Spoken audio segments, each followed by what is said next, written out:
ایک اقراء کا سوال ہے، وہ یہ پوچھ رہے ہیں کہ پتھروں کے بارے میں معلومات کیا ہیں، اس شرعی احکامات کیا ہیں، شریعت کیا کہتی ہے، بنیادی طور پر کیا زندگی پر اثر انداز ہوتے ہیں. یہ بنیادی طور پر شاید اس سے سوال نکلتا ہے کہ لوگ کسی کو تجویز کرتے ہیں کہ آپ فلاں پتھر پہن لیں، فلاں پتھر پہن لیں، اس کا یہ سننے میں باتیں آتی ہیں. بسم اللہ والصلاة والسلام علی رسول اللہ وعلی آلہ وصحبہ ومن والاه وبعد. دیکھیں، حضرت عمر بن خطاب رضی اللہ تعالیٰ عنہ ایک دن حجر اسود سے مخاطب ہو کر کہتے ہیں کہ حجر اسود سن، میں جانتا ہوں انک لحجر لا تنفع ولا تضر، تو نفع نقصان کا مالک نہیں ہے. لولا انی رأیت رسول اللہ صلی اللہ علیہ وسلم یقبلک ما قبلتک، اگر میں نے نبی صلی اللہ علیہ وسلم کو آپ کو چومتے ہوئے نہ دیکھا ہوتا تو میں بھی نہیں چومتا. تو بنیاد تو یہی ہے کہ پتھر پتھر ہی ہوتا ہے، لیکن ابھی کوریا وغیرہ سے کچھ چین آتے ہیں، ان میں پتھر لگے ہوتے ہیں، اور میڈیکلی پرووڈ ہے ان کے خیال میں کہ وہ بلڈ پریشر میں کام دیتے ہیں، فائدہ دیتے ہیں. تو اگر کوئی میڈیکلی چیز پرووڈ ہو تو پھر تو اس کا فائدہ جب سائنسی تجربات سے ثابت ہو گیا تو وہ تو ماننا پڑے گا. اور اگر لیکن وہ دوا کے طور پہ، ہاں بطور دوا اس کو پہنا ہر بندہ کہے کہ جی میں، اگر کسی کو وہ مرض ہی نہیں ہے وہ کہے جی مینوں بھی اگر کوئی اور مرض ہے تو پتھر دی وینا، اگر کوئی کہے نہیں میں نے پہنا ہوا ہے اس سے بلائیں ٹلتی ہیں، اس طرح کے یہ سپرسٹیشنز ہیں، یہ نہیں ہے. ان کا کوئی وہ نہیں ہے. ٹھیک ہے، لیکن یہ ہے کہ اگر کوئی دوا کے طور پر کہیں سائنسی تجربات ہوئے ہیں، تجربات کی روشنی میں کہ فلاں چیز فلاں مرض کے لیے فائدہ مند ہے، تو وہ ایک مرض کے علاج کی حد تک استعمال کی جا سکتی ہے. مفتی سخاوت منیر نیمی صاحب بھی اسٹوڈیو میں تشریف لا چکے ہیں. السلام علیکم صاحب، بہت بہت شکریہ آپ کا. جی حضرت، یہ پتھروں کے بارے میں علامہ صاحب نے پیاری بات فرمائی. بہرحال جو سوال ہے نا اقراء صاحبہ کا، تو اس سے یہی لگتا ہے جیسے یہ نگینے لوگ بیچتے ہیں، یہ کاروباری ہے. ورنہ اگر ہم دیکھیں، اگر ایک پتھر سے کسی کی تقدیر بدل رہی ہوتی اور پتھر سے ایک بندہ مالدار ہو رہا ہو تو وہ پھر فٹ بات پہ پتھر کیوں بیچ رہا ہے؟ وہ ایک نگینہ خود ہی پہن لیتا. اب پہاڑوں والے پہاڑوں میں رہتے ہیں لیکن پانی ملتا نہیں، بڑی مشکل ہوتی ہے. پتھروں کے چلے جانے سے تقدیر بدلتی ہے اس کی. تو بہرحال اس میں یہی ہے، تو فی نفس سے ہی کوئی نہیں. ہاں اگر کوئی بندہ پہننا چاہتا ہے تو پہننے میں کوئی ناجائز و حرام نہیں. مرد کے لیے اگر مرد ہے تو چاندی کی انگوٹھی 4.5 ماشے سے کم وہ بھی ایک نگینے والی پہننا چاہے تو فی نفس سے ہی پہننا جائز ہے. باقی یہ سمجھے کہ پتھر میں تاثیر ہے، پہنوں گا تو میرا کاروبار یہ ہو جائے گا، فلاں ہو جاؤں گا، شرعاً یہ چیزیں ایسی ہیں کہ اس میں کوئی ثبوت نہیں. اچھا مفتی صاحب، کچھ لوگ اس طرح سے جیسے ڈاکٹرز کے پاس لوگ جاتے ہیں نا کسی مرض کے علاج کے لیے، تو وہ ڈاکٹر صاحب تجویز کرتے ہیں کہ آپ کو فلاں گولی کھائیں، سر درد ہے، پیٹ درد ہے، آپ کو الٹیاں آ رہی ہیں، آپ کو دھندلا نظر ہے، مختلف امراض کے لیے.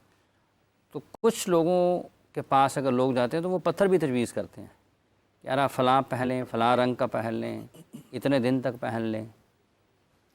بسم اللہ الرحمن الرحیم. اللہم صلی وسلم وبارک علی سیدنا و مولانا محمد وعلی آلہ وصحبہ وبارک وسلم. بہت شکریہ حافظ صاحب. اور یہ پتھروں کا معاملہ ایسا ہے کہ اس کے اندر اکثریت لوگ ملوث ہیں، ان میں سے میں بھی ہوں. میں نے بھی پہنا ہوا ہے. بنیادی طور پر کوئی بھی چیز مؤثر حقیقی نہیں ہے. اللہ تعالیٰ کسی چیز کے اندر اثر کو پیدا فرما دے، یہ بعید نہیں. جس طرح ابھی شیخ نے بھی فرمایا کہ بہت سارے ایسے پتھر ہیں کہ جو ڈاکٹر حضرات بھی تجویز کرتے ہیں کہ ان کو آپ پہنیں گے تو آپ کو مرض کے اندر افاقہ ہوگا. اور ماہرین جو ہے نا، اس فن کے ماہرین، وہ اس بارے میں لکھتے ہیں کہ جس طرح عام چیزوں سے ریزز خارج ہوتی ہیں، اسی طرح پتھروں سے بھی، بعض پتھروں سے ریزز خارج ہوتی ہیں جو انسانی جسم کے اوپر اثر انداز ہوتی ہیں. تو اس لیے جب قاعدہ کلیہ ٹوٹ گیا نا، تو اب اس میں یہ کہنا پڑے گا کہ اگر کوئی اس نیت کے ساتھ مؤثر مجازی سمجھ کر پتھر کو پہنتا ہے تو شرعی طور پر گناہ گار نہیں ہوگا. لیکن مؤثر حقیقی سمجھنا کہ یہ پتھر مجھے فائدہ دے گا، نہیں پہنوں گا تو نقصان ہوگا، یہ غلط ہے. اصول یہ ہے کہ اسلام کے اندر بد شگونی لینا جائز نہیں، اچھا شگون لینا اسلام کے اندر جائز ہے. جس طرح آپ دیکھتے ہیں پیناڈول کی گولی ہے، تو وہ اگر کوئی استعمال کرتا ہے، اس کو آرام آ جاتا ہے، تو یہ مطلب ہرگز نہیں کہ پیناڈول کی گولی نے شفا دی ہے. شفا تو اللہ تعالیٰ نے دی ہے، وہ ایک سبب بنی.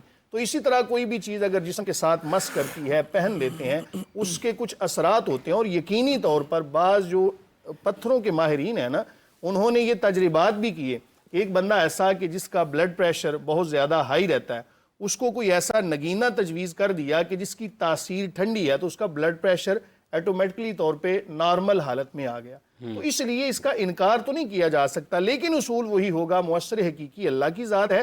جس طرح آپ کا جو ہے نا اعتماد مثال کے طور پہ پیناڈول کی گولی کے اوپر ہے نا، اتنا ہی آپ کا اعتماد اس کے اوپر ہونا چاہیے. ایک کال آپ شامل اسی طریقے سے آگے بڑھائیں گے. بعد ایک کالر لے لیں. السلام علیکم جی، کون صاحب محترمہ کہاں سے ہیں؟ جی السلام علیکم.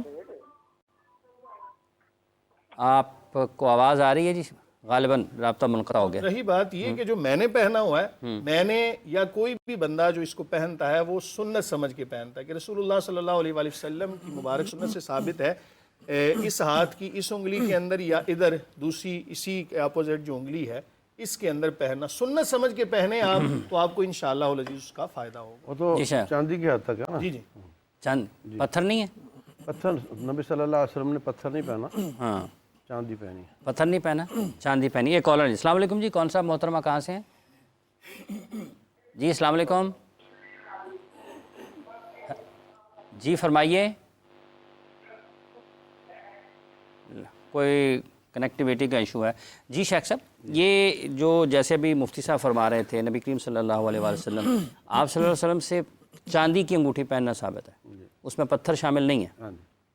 ٹھیک. آپ نے اس کے اوپر جو مشہور ہے، جو پرنٹ بہت ملتا ہے، مہر نبوت کا، مہر نبوت کا، محمد رسول اللہ یہ لکھا ہوا تھا اس پہ، اور آپ اس کو جو مہر کے طور فارن افیئر کے لیے استعمال کرتے تھے، مہر کے طور پر استعمال کرتے ہیں. ٹھیک ہے.